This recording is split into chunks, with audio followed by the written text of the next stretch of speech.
Bonjour à tous, bienvenue à notre méditation quotidienne. Nous sommes heureux de pouvoir regarder à nouveau un texte biblique et nous sommes depuis quelques jours, vous le savez bien, dans le psaume 30 et nous lisons un verset à la suite de l'autre et nous relisons chaque fois le passage, la péricope au complet. L'idée de cela, c'est de pouvoir avoir le verset biblique en contexte. Il est tellement facile de prendre des versets bibliques hors contexte et le piège, c'est de faire dire à un passage ce qu'il ne dit pas vraiment.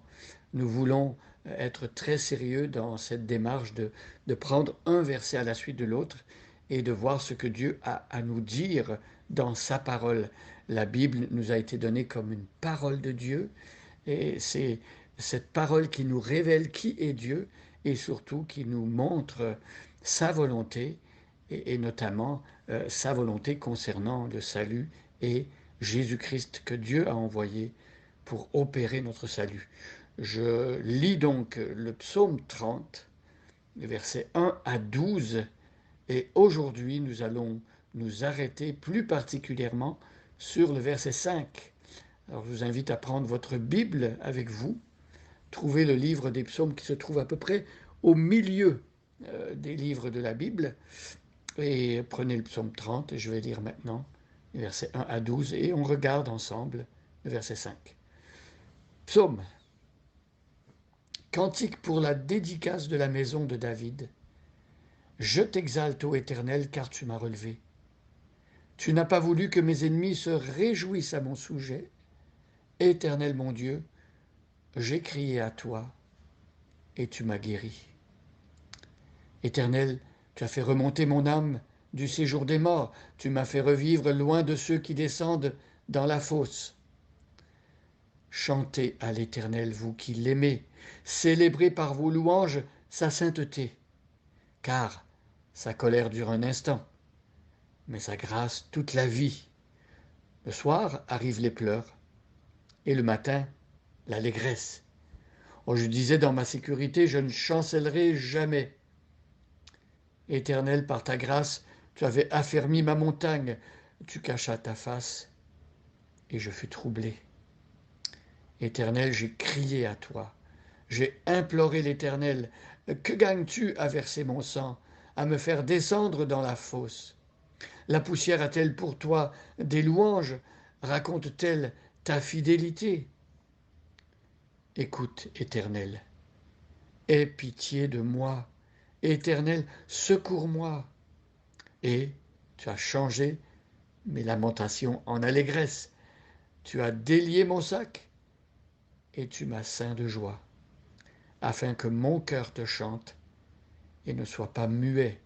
Éternel mon Dieu, je te louerai toujours. Alors voilà, lecture du psaume 30 dans son entièreté. Hier, nous avions vu que euh, quand Dieu intervient dans notre vie, eh bien, nous sommes remplis de l'amour de Dieu. Nous reconnaissons que Dieu exauce nos prières, Dieu entend nos cris par amour pour nous, parce qu'il manifeste son affection, sa tendresse envers nous. Et cela produit dans nos cœurs un chant nouveau. Chanter à l'Éternel, c'est ce que nous avions vu. C'est une exhortation. Euh, Nous sommes appelés à exprimer notre joie par le chant notamment. Et nous avions dit que même ceux qui n'avaient pas particulièrement une voix extraordinaire peuvent tout de même chanter euh, parce que leur cœur est rempli et déborde de cet amour et de cette joie que Dieu a déposé là à cause de ces exaucements. Parce que lorsque nous découvrons la fidélité de Dieu, lorsque Dieu exauce nos prières, nous apprenons à le connaître. Nous apprenons à connaître son caractère, combien il est bon, combien il est puissant, combien il est un Dieu personnel qui se préoccupe de chacun de ses enfants. Et nos prières importent pour lui. Il les entend. Alors l'exhortation à la suite, au verset 4, c'était de célébrer, et en particulier de célébrer sa sainteté. Dieu est saint. Dieu est trois fois saint. Il est mis à part, il est de tout autre. Rien ne peut se comparer à lui. Et donc, sa sainteté, c'est vrai, si nous n'avons pas Jésus-Christ comme protecteur, si Jésus n'intercède pas en notre faveur, sa sainteté nous écraserait, pourrait nous détruire. Ses yeux sont trop purs pour voir le mal. Mais comme Jésus est notre intercesseur, sa sainteté, euh, euh, nous la respectons, nous la révérons, mais sa sainteté ne nous fait plus fuir devant lui. Euh, sa sainteté nous émerveille et nous voulons à notre tour être transformés pour être de plus en plus saints. Alors aujourd'hui, nous lisons le verset 5. Car sa colère dure un instant. Alors pourquoi Dieu est-il en colère? Et quel genre de colère a Dieu? Est-ce que nous parlons ici d'une colère qui ressemble aux divinités grecques, païennes, qui se mettaient en colère pour un tout, pour un rien? Ces divinités qui ressemblaient tellement aux êtres humains. C'est comme si l'être humain avait créé des dieux à son image. Et donc, comme l'être humain va se mettre en colère quand on lui marche sur le gros orteil ou quand on empêche quelqu'un d'atteindre ses buts, eh ben, on pense que la divinité est comme cela. Euh, mais quand Dieu est en colère, il est en colère contre le péché. Et si le pécheur veut rester attaché à son péché, eh bien, la colère finit par l'atteindre. Et c'est ce que l'Évangile selon Jean nous dit. Euh, Celui qui croit n'est pas jugé, mais celui qui ne croit pas est déjà jugé, et la colère de Dieu demeure sur lui. Voyez, tant que la question du péché n'a pas été réglée dans notre vie, euh, c'est la colère de Dieu qui nous poursuit, et Dieu veut que nous réglons cette question du péché devant lui. Et comment régler cette question du péché, du fait qu'on l'a offensé, du fait qu'on a outragé sa gloire? euh, Eh bien, il s'agit de se repentir de son péché, de l'avouer tout simplement à Dieu, de reconnaître, de se mettre d'accord avec Dieu pour dire ce que j'ai fait, Seigneur, c'est mal. Ça t'a déplu, ça a fait du mal aux autres et ça m'a fait du mal à moi. Et donc, lorsqu'on se repent et qu'on se tourne vers Jésus, Jésus nous délivre de la colère à venir. Comment fait-il cela? Bien, Jésus a porté sur lui sa colère. La croix, c'est un jugement de Dieu sur Jésus. Dieu juge les péchés du monde qu'il a placés sur Jésus. Il punit les péchés du monde en les plaçant sur Jésus. Et la colère de Dieu qui nous était destinée est donné à Jésus. Et c'est pour cela qu'il meurt sur la croix. Jésus ne méritait pas de mourir sur la croix. Il n'a jamais péché, lui. Mais il a porté la colère de Dieu à notre place pour que nous en soyons délivrés.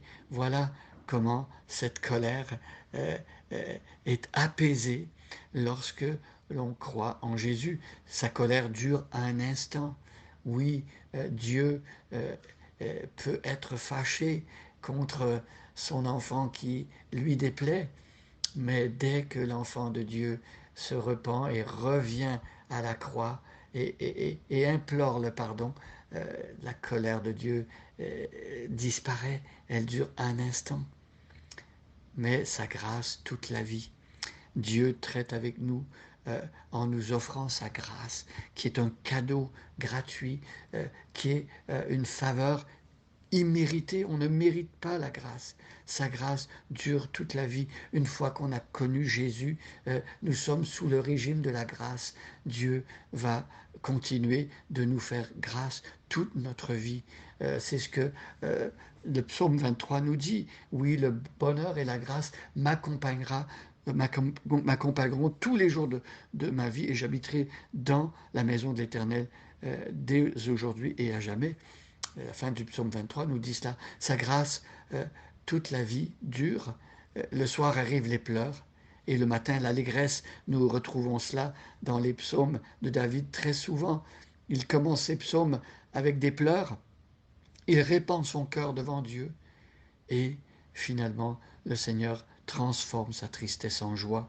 Pourquoi? Parce que le Seigneur nous fait voir son amour, sa bonté et nous donne la solution lorsque nous sommes accablés par des pleurs et par nos péchés. Eh bien, la solution qui nous réjouit et qui produit l'allégresse, c'est l'amour de Jésus, le sacrifice de la croix. Aujourd'hui, nous remercions Dieu parce que sa colère dure un instant, parce que sa grâce dure toute la vie. Nous remercions Dieu parce que lorsque nous venons à lui avec nos pleurs, eh bien, il les entend, il les comprend et il nous réjouit en nous pardonnant, en nous relevant, en agissant en notre faveur. Et tout cela grâce au sacrifice de Jésus, son bien-aimé, notre Sauveur éternel. Bonne journée à chacun et à chacune et soyez bénis.